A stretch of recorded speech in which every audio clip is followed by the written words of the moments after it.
know the music was a little loud this time, but welcome to the Maker Lounge podcast, the self-proclaimed best new podcast on the planet. I'm Matt with Voeltner Woodworking and your host of the Maker Lounge podcast, where we have a rotating group of makers hanging out and talking craft to each other. Thanks for hanging out with us in the lounge. I hope you've been enjoying the podcast so far. If you haven't heard, we have a new Patreon subscription where you can listen to the episodes early, access exclusive content, and get free swag. We might actually give some of that swag away tonight. Today, the crowd in the lounge is a little bit smaller than usual, but I did find a guy to talk to that you're going to want to follow. I'm here with Brendan, the man who puts country first in a brand called All American Maker. Brendan uses his talents to not only design, hand pour, and manufacture a wide selection of American-sourced candles and leather balms. He can keep your boards and beards looking their finest. Nice. Welcome to the lounge. So tell us a little bit about yourself. Well, actually, about 3.5 years ago, I started All American Maker as a podcast because I wanted to connect with other makers. And since then, it's become more of a brand because my passion built for making products developed into connecting with other makers who also did the same. And I wanted to be able to utilize their specialties in different areas that I was not, to be able to build a brand that I felt like could really embody what America was about all American made products. Everything's 100% made in USA. And it's stuff that we as Americans love to use every day. Right. And it's slowly been developing into more and more over time. But I, for now, focus on candles and all the wax-based stuff that I make. And then I have friends that I've met through the years that make other stuff. And it really bolsters the brand and helps build something out of it and helps other people build theirs as well. Yeah. I tell you what, I started following you, I don't know, maybe a couple years ago. I don't know, maybe a little over a year ago, probably. When I came across your page, I was like, this is a guy that has branding down pat. Like everything, all of your story, everything was just...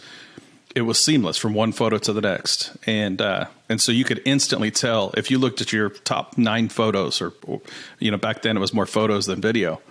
I was like, this is a guy who knows what his vision is.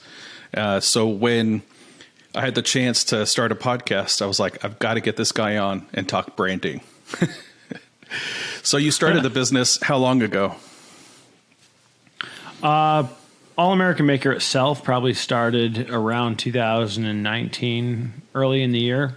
Okay. And I've just been running with it ever since, trying to see where it goes, essentially. Yeah. I didn't get a chance to... You're not doing the podcast right now. You're focused more on like making the products and stuff like that. Any interest in getting back into that, or...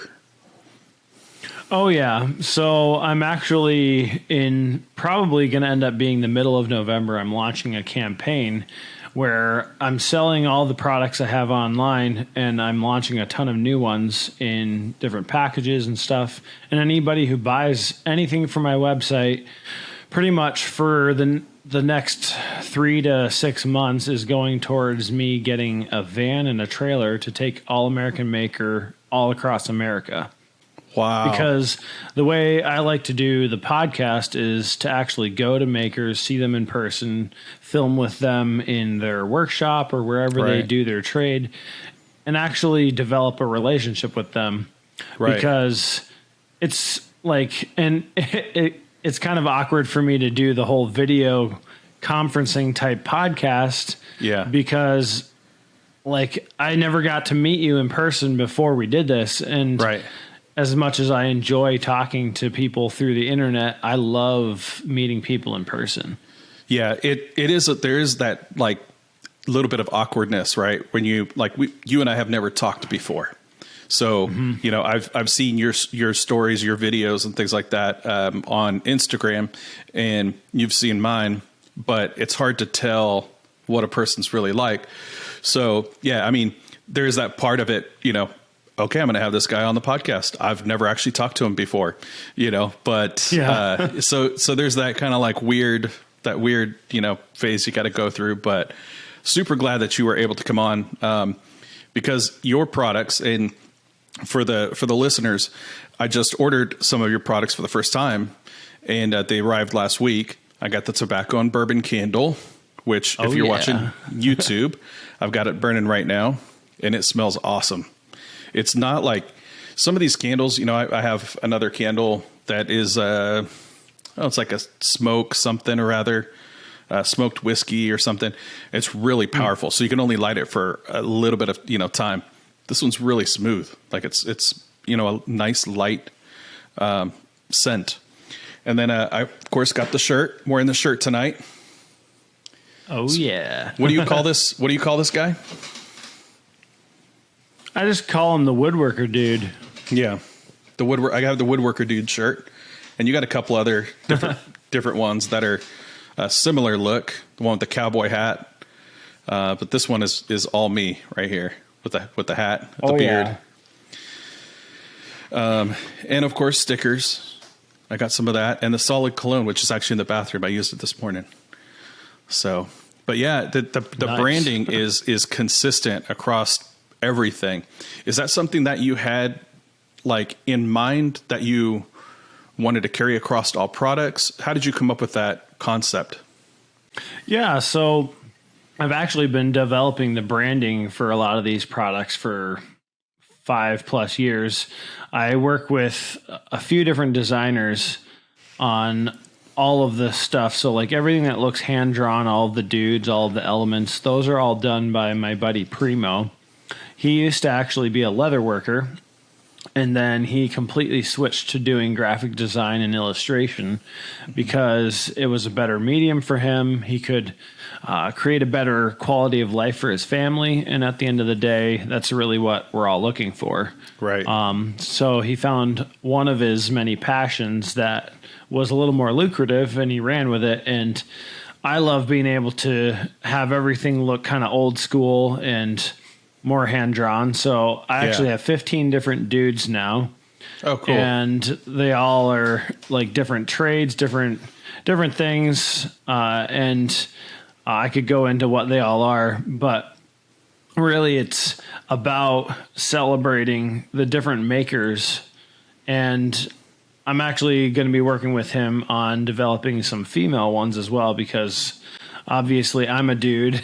Right. So I resonate with dude stuff, but I've actually had a lot of women ask like, hey, where's the woman woodworker or the woman leather worker, so on and so forth. So I think that's definitely coming because I want the brand to represent everybody, not just like a narrow field of people. Right. Yeah.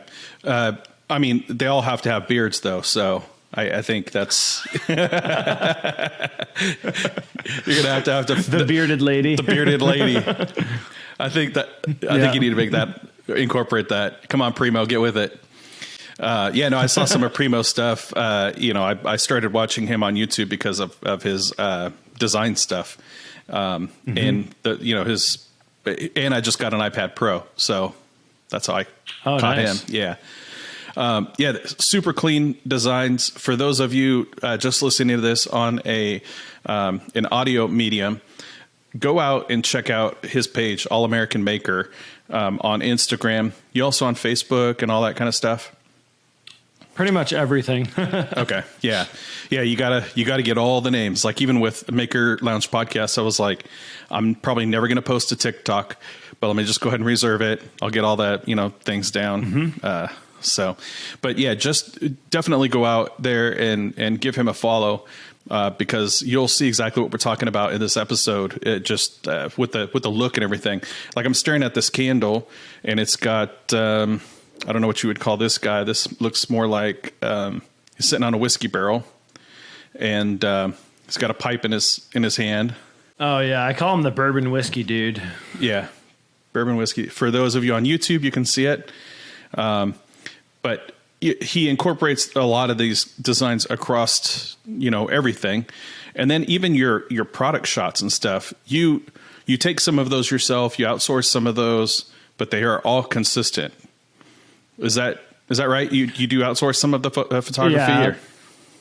Well, I I take most of the photos, but whenever somebody like a customer who also like enjoys photography takes photos of the products and they kind of like mesh well with the style or the lighting that I normally use, I'll ask them and say, hey, can I use your photo and just shout you out because I really like your photo and I want to use it on the page to promote this product. Yeah. And I have a good amount of people, especially in the EDC community, who are all about it because it's really like a outlet for them to be able to shoot photos of different products. Right. Yeah, that's cool.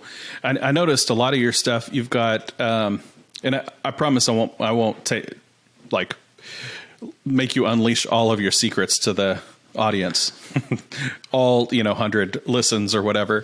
But you have a very consistent backdrop. I call it a backdrop. Looks like a table or something like that, right? That you do for a lot of your product photography. I think that's awesome. Just having that consistency throughout the page. Is it a table or is it?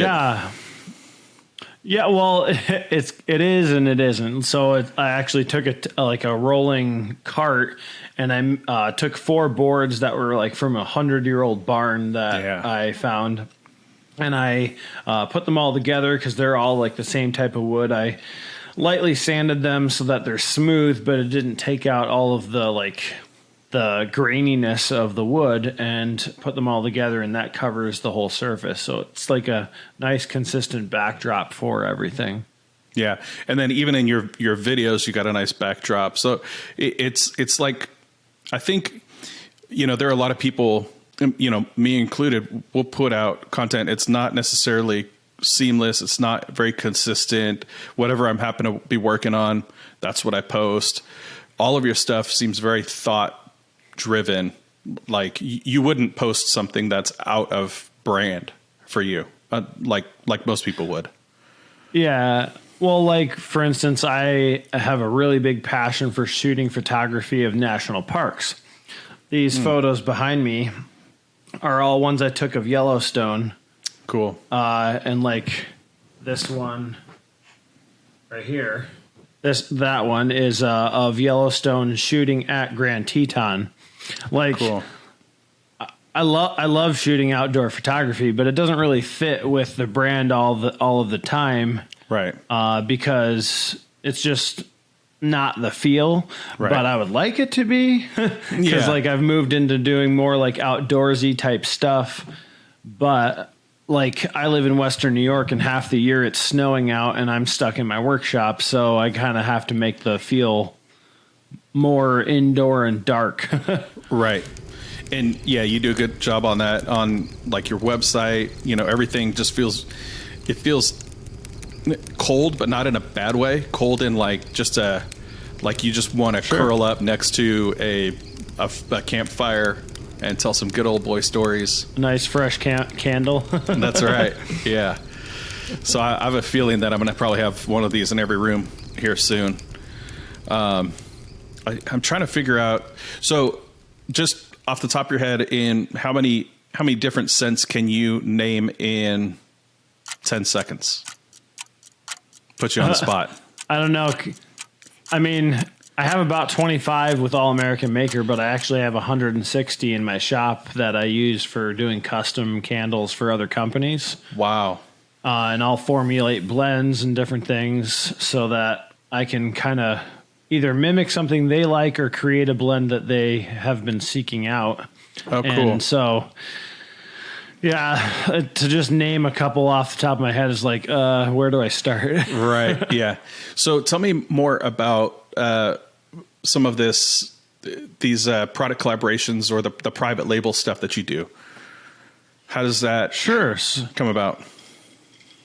So, I mean, I started about 6 years ago with a company called Made Candles, and it's still on Instagram. I don't post on there consistently, but I private label candles for about 500 different companies now around the United States and Canada, and even a company in Germany now.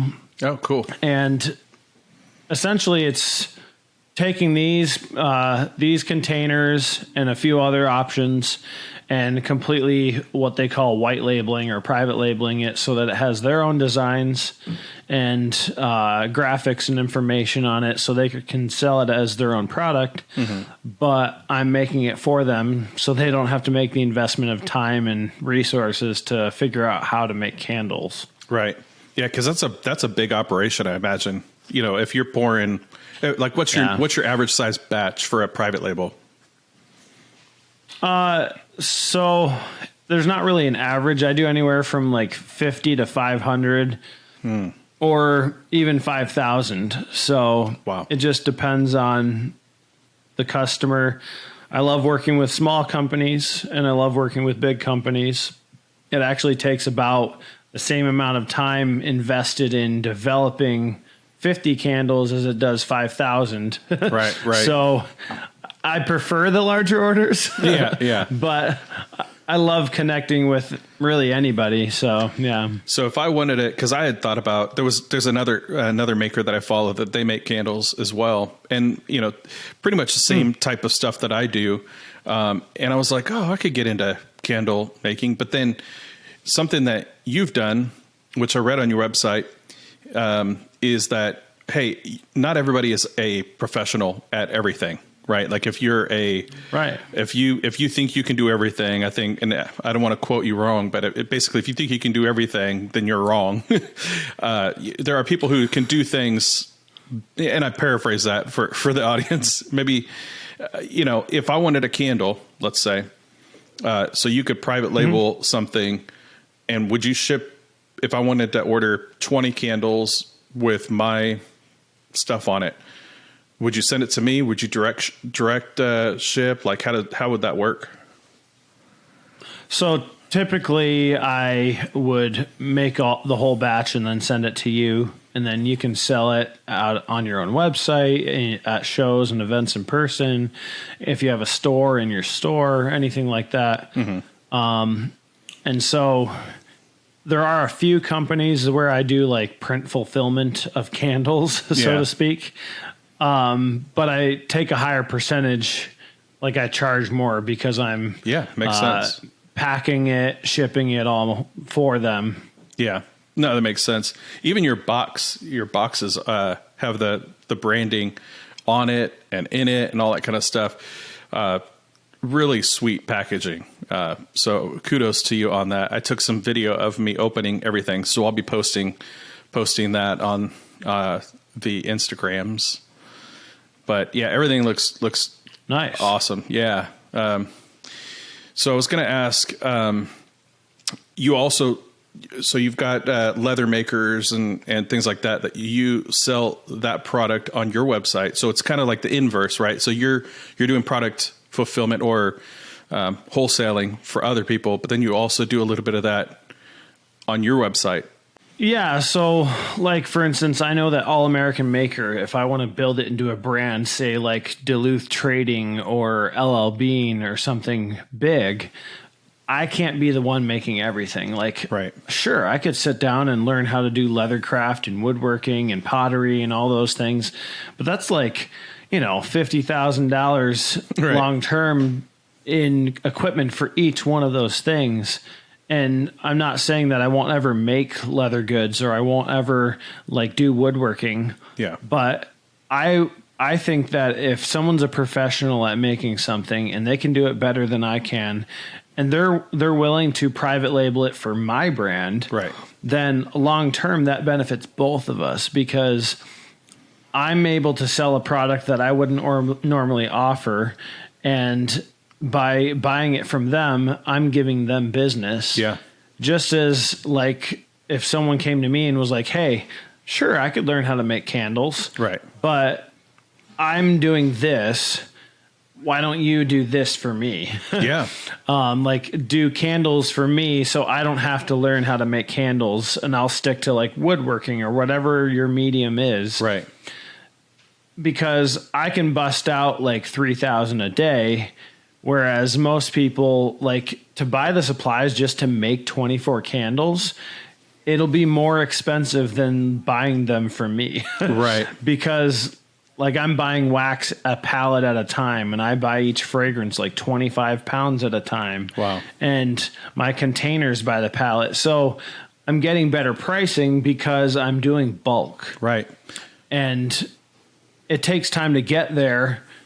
But when you're just starting out and you're like, oh, I want to try my hand at candles, it could cost you like $10, $15 a candle, right. because you're not really sure like how much is going into this. And so you're only buying like a small batch of things. Right. Yeah. And I think, the research and development part of it, right? So then you got to go onto YouTube. You got to figure out how you go to the YouTube Academy and figure out, what's the right temperature to melt the wax at, what are the must-have ingredients to formulate different smells, and all the different things that you've already worked through.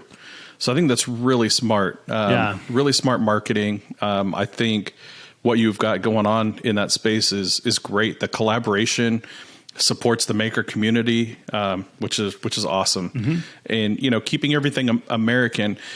So going back to the sourcing of materials and things like that. So obviously a hot topic is cost of goods, right? Yes, you could probably get it cheaper purchasing outside of the US, but that's something that you pride yourself on. Of course, it's the namesake. So long term, obviously that is going to stay. How do you think you compete, kind of long term if you try to scale? How does that work out for you? Really, it's just a numbers game. I mean, right now, our current climate is really pushing buying from overseas. Right. And as much as like we as Americans, there's a good majority of us that actually appreciate American made products. Yeah. The larger companies out there are just like, how can I make it as cheap as possible with the cheapest like elements going into the product? Yeah. Whereas like these tins are made in Chicago. Okay. And they're 8-ounce sample paint cans that like Sherwin-Williams would buy and give you a sample of paint. Right. 3 years ago, this was 80 cents. It is now $2.60. Wow. Yeah, just for the can. And that's not the labels, the wax, the fragrance, the wick. Right. Like nothing. Right. And so, and that's with buying 5,000 at a time. Wow. That's crazy. Yeah. So like, if you were like, oh, I'll just make a few of these, you'd end up spending like $6 a tin. Yeah. Because it's all about numbers. And then like, obviously if I buy 25,000, it goes down. Right. But so long term, my goal is like selling more makes it less. So American made can kind of still stay a little competitive. Right. Yeah. Like the tins that I use for my, my wood preserver, my board butter, like you have, my tins, I order, either Amazon, eBay, something like that. 100% guarantee that they're not made in the U.S., given their cost. Yeah. Right. They're 35 cents a tin. Like tins like the solid colognes. Yeah. Like these guys right here. This tin right here, 2 ounces. Yep. Is the only tin that you can buy in the United States that is actually made in the United States. Yeah. Every other tin is made outside of the United States, predominantly in China. Right. And I even found a few other companies that like said, oh, our tins are made in USA. And then I bought them. I looked on the box and it said made in China. Yeah, that's and frustrating. So I was like, not cool. Yeah. So even the American made, so for those listening, it's not just that you are making things in America, in New York. Everything that you source is from American manufacturing. Correct. Which is, that is an incredible feat. Because it's almost near impossible to find, everything that you've done from packaging. So the bags even, are you getting those printed? Yeah. Yep. So it's actually printed by a company in Arkansas, and they take the raw canvas, like cotton that this is made out of. It comes in a giant roll, and it goes over a roll die and prints the pattern onto it. And then they make the bags out of them. And so, like, if you were to buy these made in China, unprinted, let's say, you could buy 100 of them for $20. Right.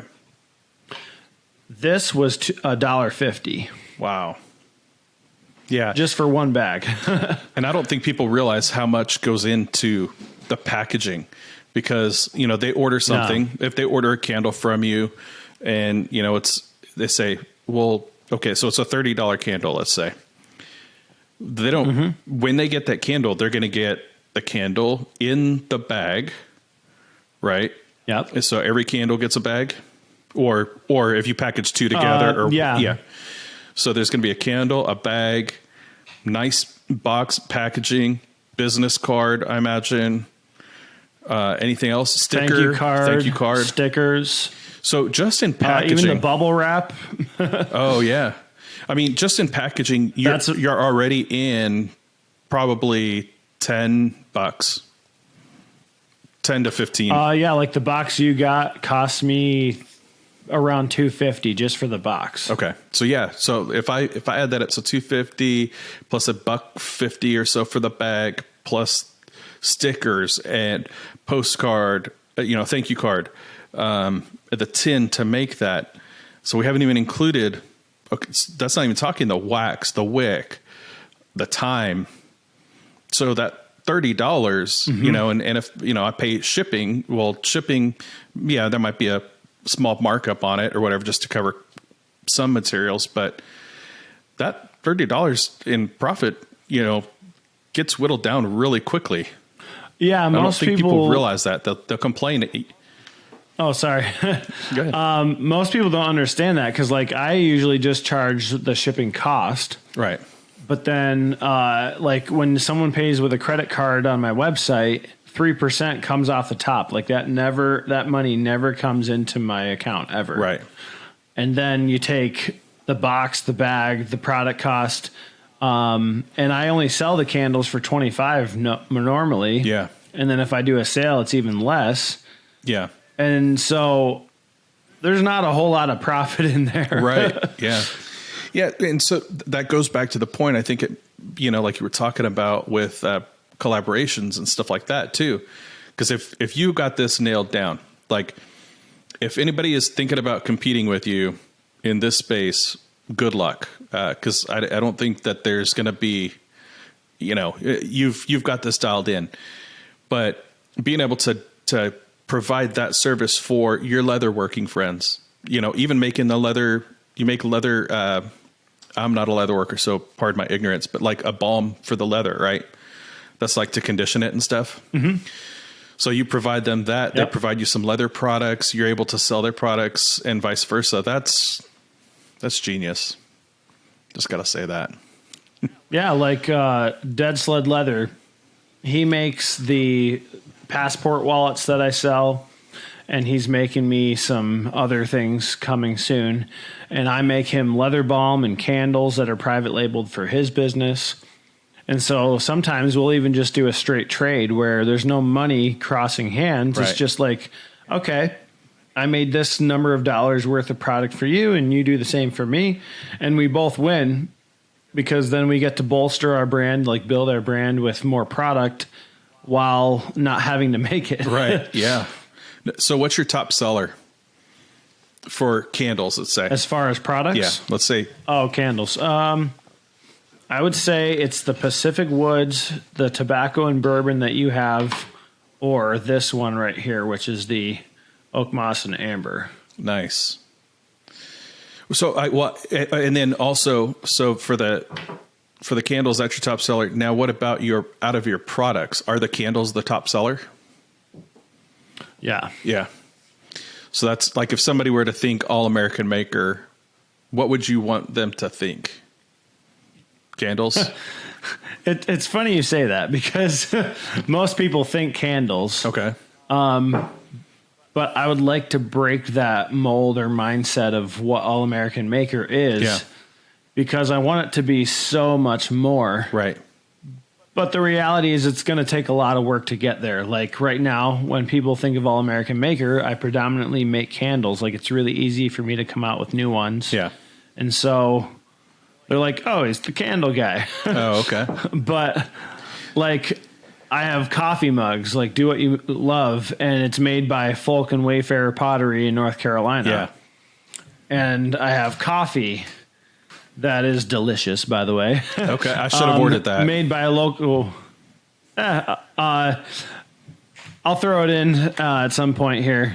All right. But this is roasted by a local company here in town called Dalahas Roasting Company. Nice. And then I just label it. And I think I put on my website, like it's roasted by them. And they're just a small local roaster. Like they do like 50 pounds of coffee a week. And this is a blend that they've made for me. It's a medium and dark roast, and I call it black and tan because the dark That's cool. and the medium is tan. So you get the bold flavor with the caffeine, because the lighter the roast, the more caffeine. Yeah. And the darker the roast, the more flavor. Yeah. That's awesome. But I want it to be like a whole, like all-encompassing brand, like where you get hats like this. This is made by Agape Custom Shop in Salem, Oregon. And like I want it to be apparel and coffee and so much more, because I want it to be stuff where people are like, oh, I can go to that company and actually get American made products and know that like everything is American made, not just like made like or put together in America, but actually manufactured in America. Right. Yeah. And so my answer to that, when I was thinking about your page, your product, your brand, I didn't immediately go to candle. I don't think I immediately I went to candle when I started like going through the website a little bit more to buy something. Sure. I started thinking more candle, but when I saw your stuff, I thought, handcrafted. Like I thought, rugged, that's the kind of like thought that came to my mind. Like if I wanted to get a knife and, a sheath to put it in, and I wanted a whiskey glass or something like that. Like that's what I picture in my mind when I think about your page. So, I think maybe that's good. maybe this from sales perspective, like if you were to look at your, product, your purchase funnel in your website, do people go from one product and then end up buying something completely different?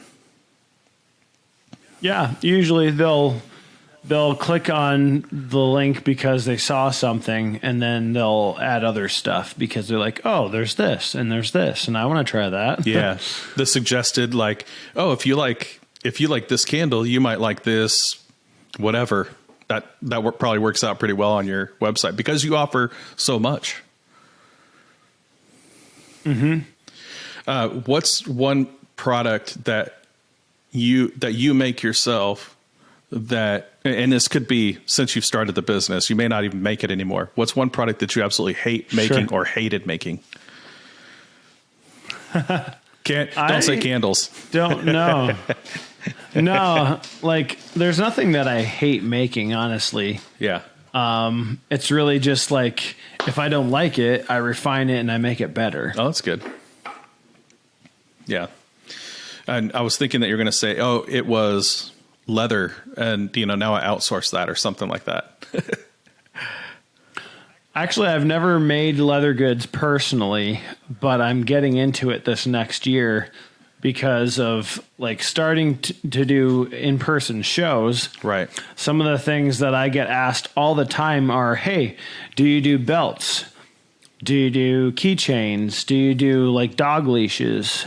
Can you do hats?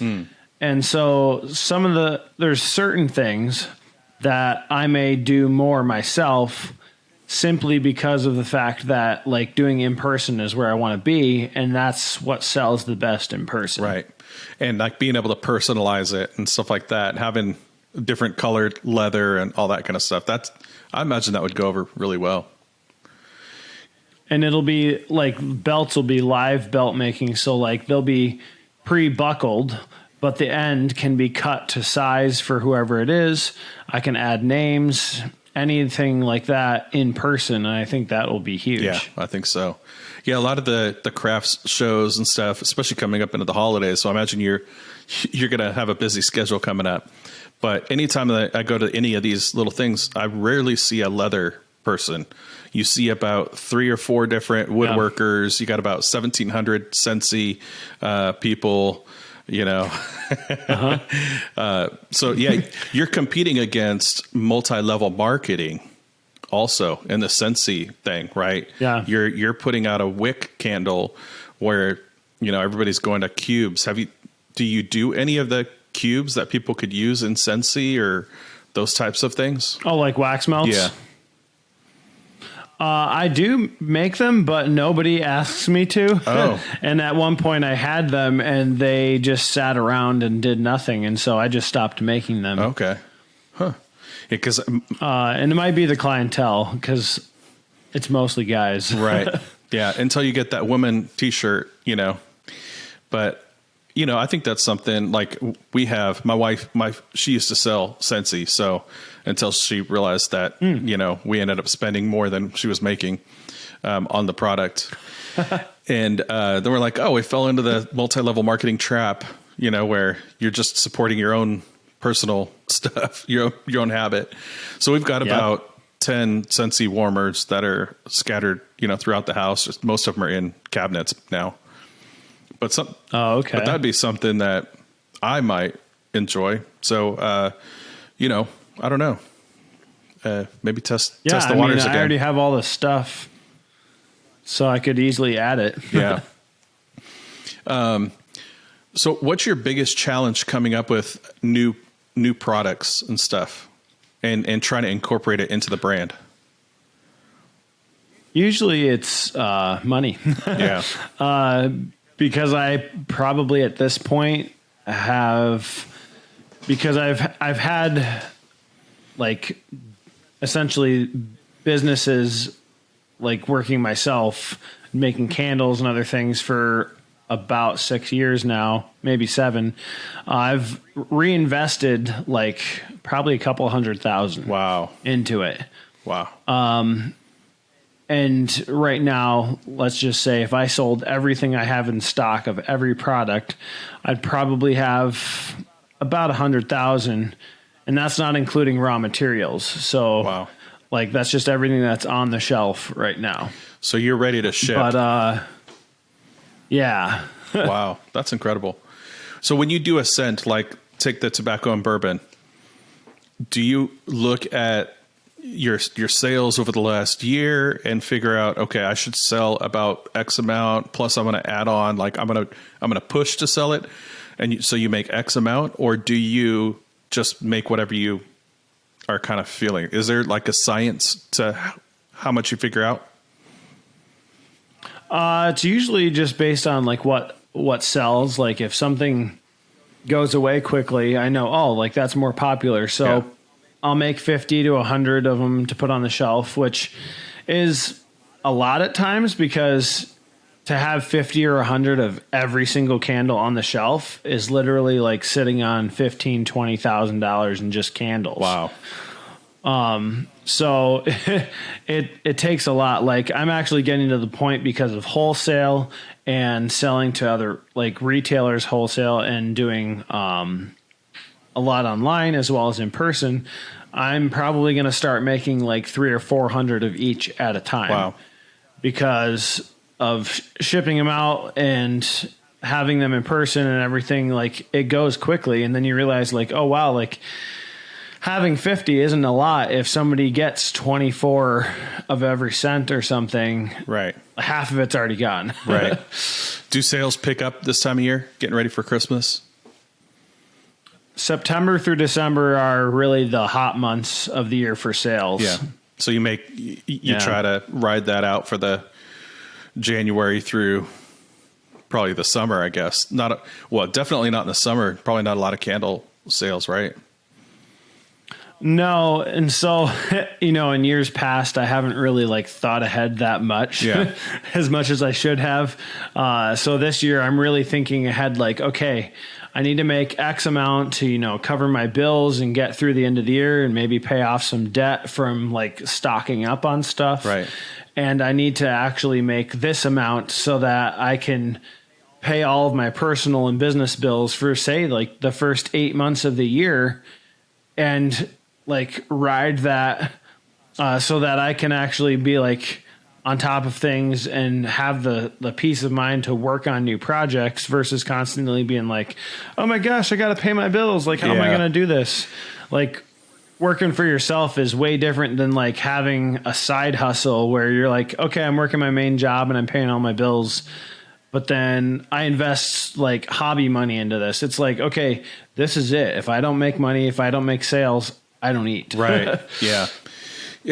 I guess we never got into it. So tell me about your family. Is it like, what's your family situation? I know you're married. Sure. Yeah. It's just me and my wife, and she's a teacher. So 10 hours a day, she's working at school 5 days a week. And this time of year, it's a little hard because like I'm also working. And then on the weekends, I'm gone doing shows and events where I can actually sell product. So for me, it's like 7 days a week. Right. And I'm not even able to spend any quality time with her on the weekend. Right. Yeah. So my wife is also a teacher. She teaches 8th grade reading language arts. So during the summers, then there's also, there's that nice part, and we've got kids. So we try to do traveling and stuff like that. Do you, during the summers, do you put your wife to work out there in the shop with you? No. Well, the nice thing is my shop is about 15 minutes away. Nice. And so it's not really a part of our home. And she, like, I let her do her thing because like she's so busy as a teacher throughout the year. Like the last thing she needs to do is, come make some candles. Right. But like we take a lot of July and we actually travel a lot. Like in 2019, we went to 7 different national parks. Cool. And we were gone for 31 days. Wow. And that's the freedom you can have as an entrepreneur, because like my wife gets summers off and I work for myself. So I was able to do that. But it's also like, oh my gosh, I'm not making money for a whole month. Right. So you don't have anybody doing your order fulfillment or anything while you take that time? No, it's just me. So if I'm not there, it's not flowing. Wow. Yeah, that's tough. I can't imagine. I mean, a lot of people think, so they're doing what I'm doing, which is working a full-time job. And then, if I want something, like one of the guests that I had on a previous podcast, Dean, he's like, oh, the great thing about doing what I do is I work, so I get to support my hobby, like you said. And so if I want a piece of equipment, I could just go out and buy the piece of equipment. For you've got to think, long term. And there's a lot of makers that listen to this podcast and that I'm friends with, that they have the same dream that I do, is like, one day I want to do this full time. And, they're not thinking about the seasonality, cutting boards or whatever that they're going to make. You can't benchmark that for March or, July, because what you do is seasonal, a lot of that kind of stuff, which is another reason why, branching out into different mediums is a good answer to that, because, leather work, or whatever, just, you've got hunting and all that kind of stuff, or fishing.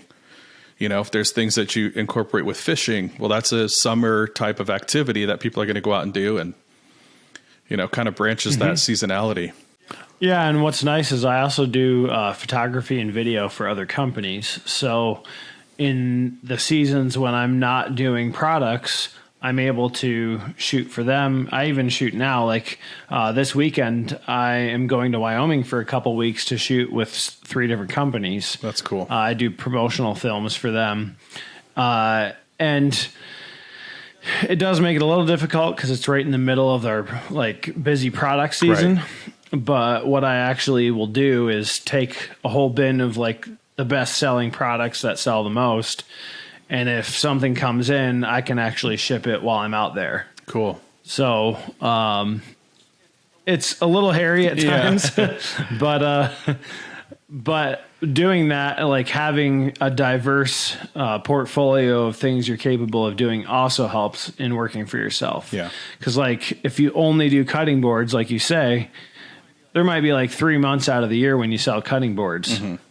But if you do cutting boards and custom work for people's homes, like benches or cabinets or whatever, that can really help like make it even throughout the whole year versus just like busy season. Right.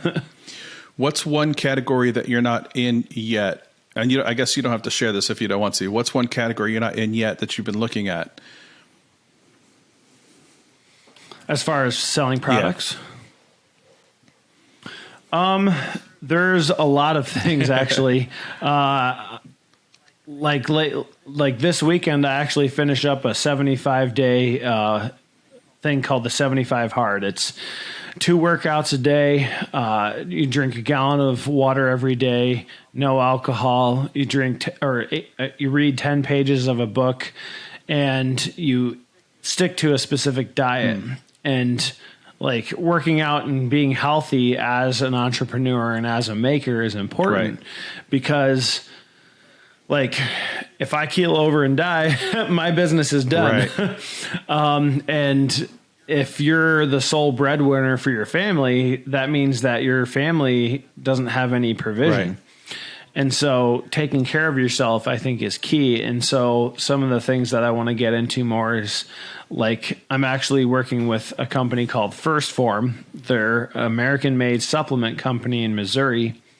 And I just signed up as a wholesaler for them. So I can actually buy their product wholesale and sell it in my store. Cool. And that gives me the opportunity to equip makers and other people here locally where I live with the right tools as far as nutrition goes to maybe supplement their life and give them what they need. And I'm going to be offering, I found a company in Texas that makes shaker cups in Texas, and I'll be getting those custom. And there's just like a whole bunch of different products that like I said before, it takes money and it takes like time to get to that point where you can invest in something, because like buying 250 shaker cups is going to be about $2,000. Right. And that's then $2,000 you're sitting on until you sell it. Yeah, you're having to take a leap of faith, in doing something like that. Mm-hmm. Man, that's pretty bold. Yeah. Yeah, balls of steel. That's good. Well, I know you have something. It takes a lot, and it's not easy. So, Brendan, I know that you've got something that you are looking to give away to one of the listeners of today's podcast. Why don't you tell us about that? Yeah, so let's grow the audience for the Maker Lounge podcast and do a little giveaway of a set of solid cologne and a candle, both scented oak moss and amber. And anybody who shares the podcast on Instagram and Facebook or whatever, but mainly Instagram, and tags the Maker Lounge podcast and All American Maker, and leave a comment on whatever podcasting platform you're listening to this with. Like, just give it a review, because that's how audiences grow. And you guys will be entered into this. And at the end of the month, at the end of November, I will literally put everyone's name in a hat and pick a winner and announce it on Instagram, and he will also announce it on Instagram as well. Thank you so much for doing that. Really appreciate that. Definitely. All right. So before we go, is there anything else that you want to mention? You've got campaigns and stuff coming up? Yeah. So starting, I'd say November 15th, I'm going to be doing a campaign on my website where every single thing that I sell on there. And I'll be actually doing some really cool packages of products, some deals on candles where if you buy like 3 or 6 or 12, you get them for a better price. But all of the money is going towards a goal of mine, which there will be like a circle graph on the website. And it'll be kind of like Kickstarter. Cool. But I decided to do it on my website because Kickstarter takes 8% of everything that comes in. And so I was like, that's not really fair to me or to the people supporting the campaign. Right. Because if I knew that essentially like 2% short of 10% of everything that's coming in is just never going towards the goal, that's not really cool. So I'm doing it on my website. It's going to last 3 to 6 months, depending on how long it takes. But also know that all of the stuff that'll be a part of the campaign may not last that long. But my goal is 75,000, and I'm going to be buying a van and a trailer, wrapping them with the All American Maker graphics. And the goal is to take All American Maker all across America, so that I can meet more makers, do more podcasts. I have a YouTube channel, which is All American Maker, where I not only like show people how I make stuff, but I want to interview more makers, showcase their workshop and see where they do all of the stuff they do. And that's only going to be possible if I can be equipped to actually get there and do what I need to do. Because, you know, you can just drive in any old vehicle, but I want to do it in a way that creates content, showcases the brand, and helps build it to a place where it's really just showcasing American makers. It's not about me. It's not about my brand per se, but I want it to be a place where long-term the brand grows. I'm able to work with more makers, creating more products, and eventually grow to a thing like Duluth Trading or whatnot, where there's a whole store in like 20 different locations that is full of American-made products made by smaller makers. That's like awesome. And that's only going to be possible with everybody's help. That's really cool. And I'll promise not to edit this part out as long as you stop by Houston. Okay. Oh, dude, I've been wanting to come to Texas for a long time. Yeah, so if you do it, make sure that you plan to do it in March or April. Anything outside of that is not going to work out for you. Although right now, you know, we're expecting a bad storm tonight.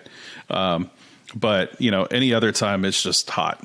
And so March and April is the time to do. Oh, yeah. Actually, if you come to Houston in March, try to do it around the time that we have the rodeo, the Houston Livestock Show and Rodeo. It's a huge thing. And they have booths and that type of thing. And now the booths are really expensive to get in, but that'd be killer if there's some way you can incorporate into that, because people all save up all year just to go spend money at the Houston rodeo. Yeah. Wow. So it's a huge thing. Look it up. Google it, Houston Livestock Show and Rodeo. They have, I think it's like 20 days, maybe 25 days of just huge artists that come in, mostly country artists. But it's a big deal. Man, it's been so good. Sounds like a plan. It's been so good having you on, and it was nice meeting you. Thanks for sharing about your product and branding. One more time, I know we said it a couple different times, different ways, but one more time, let people know how they can follow you. Sure. So on Instagram, it's All American Maker. And Facebook, it's facebook.com/allamericanmaker. If you go to allamericanmaker.us, that's my website, and you can click on the events tab to see where I'll be if I'm doing a show. You can go to the shop tab and click on any category and shop candles or leather goods or whatever you want. And I'd love it if you guys jumped on and go to YouTube, go to youtube.com/allamericanmaker and subscribe, because I'm going to be posting a lot more.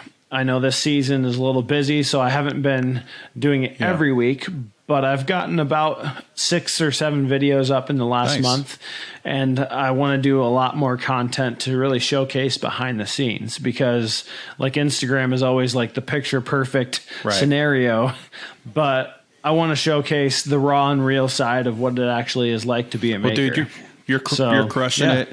And I highly recommend Tobacco and Bourbon Candle. It smells awesome. I don't remember the name of the cologne that you sent me, but it was perfect.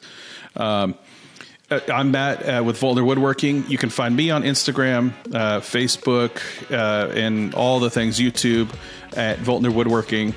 And TikTok's a little bit different. I don't recommend you follow me on TikTok. That to me is a waste of time.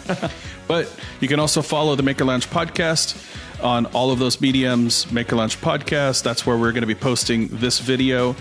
So recommend you check that out so you can see his face and check out the pictures behind him and all the things that we showed in this episode. Thank you so much for listening, and check out the Patreon page. I'm going to be giving away a t-shirt, and every patron will receive stickers, because we know in the maker community that you're not a maker unless you have stickers. So yeah, we've got some swag there. Next week, I'm going to have the guys from Sawdust Nation podcast. I've been on their podcast a number of times. They're big supporters of me, and I of them. And so we're going to have them on for a special Veterans Day episode, because all three of them are veterans. So we'll just continue this American theme right into Veterans Day. Oh yeah. Make sure that you share, like he was talking about, share it and tag both of us, and leave a review of the podcast. So that's the way that this podcast gets out. People read reviews before they listen a lot of the times, and or they give you 5 minutes. And if I didn't give them the best first 5 minutes of the episode, they may not continue listening. So your review does go a long way in helping get this podcast out. I'm looking forward to next week's episode as well. It's been a treat having you on. So thank you so much. Thank you.